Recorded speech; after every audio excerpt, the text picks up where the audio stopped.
नमस्कार दोस्तों। Success study Baloda YouTube channel में आपका स्वागत है। आज के इस वीडियो में हम नवोदय विद्यालय प्रवेश परीक्षा के अंतर्गत पूछे जाने वाले गणित विषय के महत्वपूर्ण चैप्टर प्रतिशतता पर हम बात करेंगे। इस परीक्षा में प्रतिशतता से संबंधित प्रश्न आते ही आते हैं। यह वीडियो न केवल नवोदय विद्यालय प्रवेश परीक्षा बल्कि पीएम यशस्वी परीक्षा, NMMS यानी national means cum merit scholarship exam, गणित ओलंपियाड, सैनिक स्कूल प्रवेश परीक्षा सहित सभी प्रतियोगी परीक्षाओं के लिए महत्वपूर्ण है। और जिन बच्चों का कंसेप्ट गणित में कमजोर है उनके लिए तो बहुत ही महत्वपूर्ण है। यह वीडियो किसी कक्षा विशेष के लिए नहीं है। जो गणित सीखना चाहते हैं, गणित में अपना अभ्यास करना चाहते हैं, गणित में दक्षता प्राप्त करना चाहते हैं, उन सभी विद्यार्थियों के लिए यह वीडियो बहुत ही महत्वपूर्ण है। आइए शुरू करते हैं हम आज का वीडियो। अब देखिए, प्रतिशत का मतलब क्या होता है? 100 पर या 100 में से। इसे जो है इस चिन्ह के द्वारा है ना प्रदर्शित किया जाता है। ये चिन्ह होता है प्रतिशत का। इसका मतलब होता है कि 100 पर या 100 में से। जैसे मान लीजिए कि किसी परीक्षा में किसी विषय के पूर्णांक 100 हैं, है ना, और 100 में से 90 अंक प्राप्त हुए हैं, तो इसे लिखा जाता है 90/100 यानी 90%। ठीक है, इस प्रकार से ये होता है प्रतिशत। अब इससे संबंधित जो प्रश्न हैं वे किस प्रकार के आते हैं और कैसे हल करना है।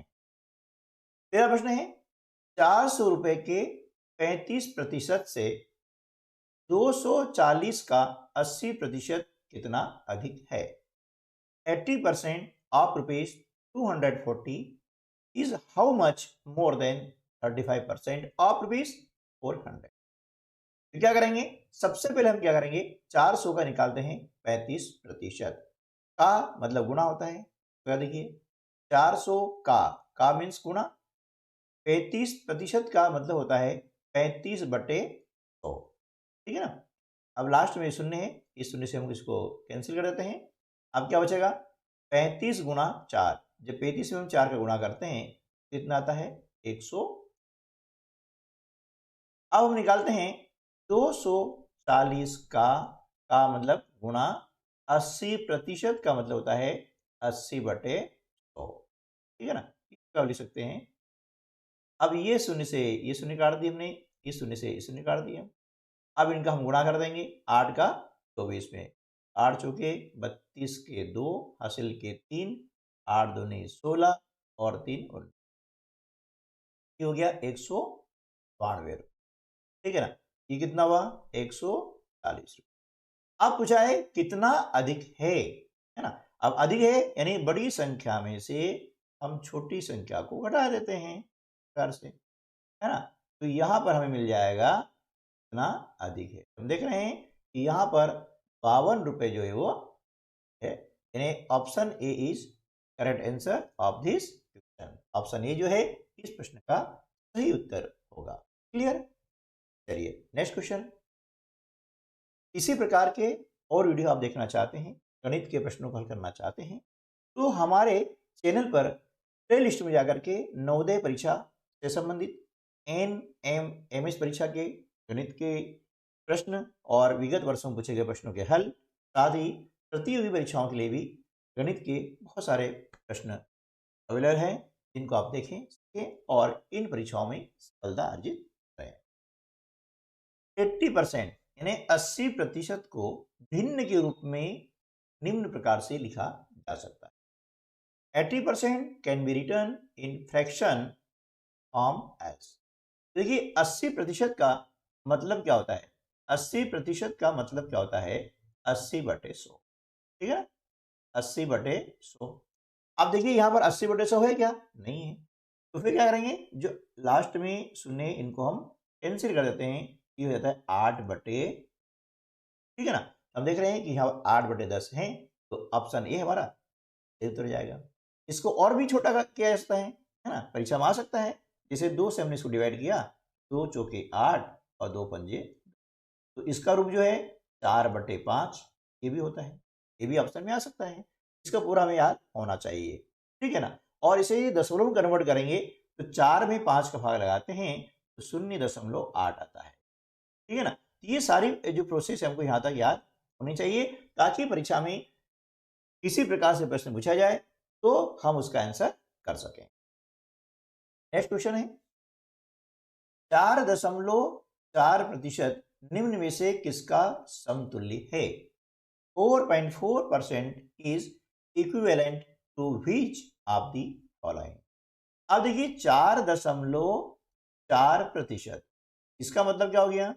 4.4/100, ठीक है। तो अब देखिए यहां पर हम देख रहे हैं कि 4.4 है ना बटे 100, इसका मतलब ये हो गया, ना। तो हम देख रहे हैं कि ऑप्शन बी जो है हमारा सही उत्तर हो रहा है, बस कुछ नहीं करना है ना। इसका मतलब ये होना चाहिए कि प्रतिशत का मतलब होता है बटे 100, ये हमें याद होना चाहिए, ठीक है। ये इसका समतुल्य हो गया। क्वेश्चन नंबर 4, 10.01 को प्रतिशत के रूप में कैसे लिखा जाएगा? In percent what is 10.01 return as? अब देखिए यहां पर 10.01 दिया हुआ है और इसको लिखना है प्रतिशत के रूप में, लिखना है प्रतिशत रूप में लिखा है।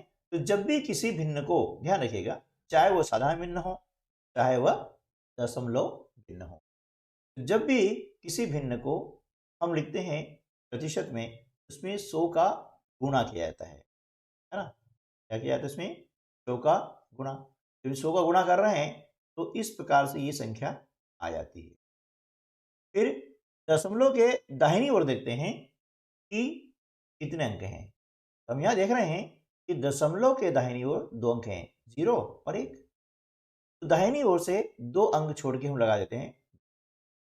अब चूंकि दशमलव के बाद में 0 है, इसका मतलब क्या हो गया?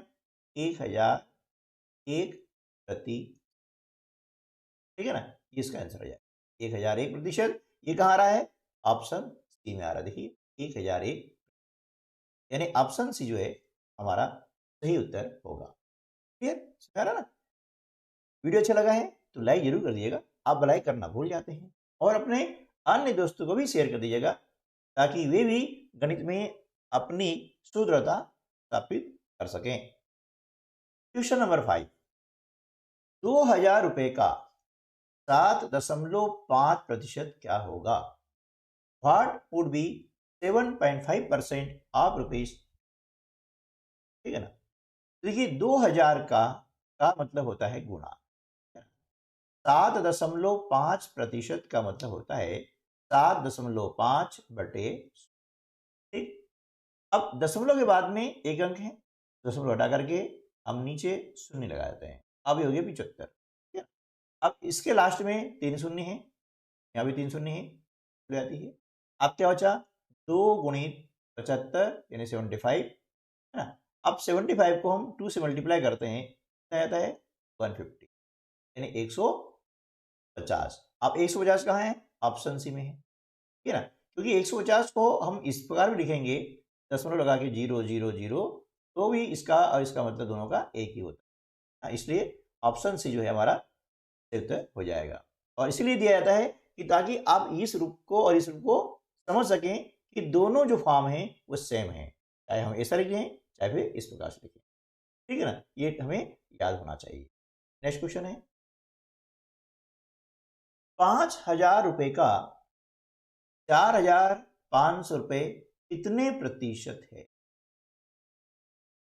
What percent is rupees 4500 of rupees 5000, है ना। इसका हमें निकालना प्रतिशत 4500, ठीक है ना, बटे 5000, इसका हमें निकालना प्रतिशत नीचे आ जाएगा, ठीक है ना, ऑफ इज 500, ये नीचे आता है 5000 का, ठीक है ना। अब ये हो गया क्या? भिन्न, साधारण भिन्न। जब भी किसी भिन्न को, चाहे वो साधारण भिन्न हो चाहे वह दशमलव भिन्न हो, जब भी इसे प्रतिशत में बदलना होता है तो इसमें हमेशा हम 100 का गुणा करते हैं। हमने 100 का गुणा कर दिया, है ना। अब लास्ट में ये शून्य है, पहले इनको काट देते हैं, इनको कैंसिल कर दिया हमने, ताकि क्या प्रश्न आसानी से हल किया जाता है।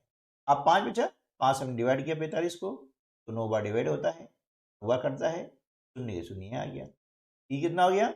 90%। कितना हो गया? 90%। हमने 100 गुणा किया है, इसलिए यहाँ पर चिन्ह आ जाएगा प्रतिशत का, और ऑप्शन डी हमारा उत्तर हो। ठीक है ना। क्वेश्चन 7 है ना, प्रश्न क्रमांक 7 है, 2600 का 5.6% कितना होगा? What is 5.6% of rupees 2600? है ना। देखिए 2600 का मतलब गुणा 5.6% का मतलब होता है 5.6/100। ठीक है ना। दशमलव के बाद में यहाँ पर दाहिनी ओर एक अंक है, तो दशमलव हटा करके हम नीचे की ओर एक शून्य लगाते हैं। ठीक है। अब लास्ट में जो शून्य है, पहले इनको हम क्या है कैंसिल कर देंगे इस प्रकार से। अब देखिए 26 और 10 ये 2 से डिवाइड हो रहा है, 2 से कट रहा है, 2 पंजे 10 और 2 एकम 2, 2 तिया 6 आ गया। अब यह क्या हो गया? 13 गुणित 56/5, है ना। तो क्या करेंगे? 13 का हम 56 में गुणा करेंगे और 5 का भाग लगा देते हैं। ठीक है ना। दो चीज करेंगे। देखिए यहाँ क्या हो जाएगा, हम 13 गुणित, अब यदि 56 में हम 5 का भाग लगाते हैं, कितना आता है? 5 एकम 5, 5 एकम 5 बचा 1, 2 हो गए, है ना, शून्य, 5 दूनी 10 आएगा ना, 5 एकम 5 और 5 एकम 5 बचा 1, 10 में लगाया 10 हो गए, 5 दूनी 10। अब इसका हमें इसमें गुणा करना है, 11.2 में 13 का गुणा करना है, 1 दूनी 26 के 6 हासिल का 2, 13 एकम 13 और 2 15 के 5 हासिल का 1, 13 एकम 13 और 1 14। दशमलव बाद में एक अंक है, दाहिनी ओर से एक अंक छोड़ा और दशमलव लगा दिया, तो यहाँ पर हमारा गुणनफल आ जाता है 145.6। यानी इसके बाद शून्य लगा देंगे कितने भी, कोई फर्क नहीं पड़ना है। तो हम देख रहे हैं कि ऑप्शन जो डी है वो हमारा सही उत्तर हो जाएगा। ऑप्शन डी हमारा सही उत्तर। दोस्तों तो आज के वीडियो में बस इतना ही, मिलते हैं अगले वीडियो में ऐसे ही महत्वपूर्ण प्रश्न साथ में। तब तक के लिए नमस्कार, जय हिंद।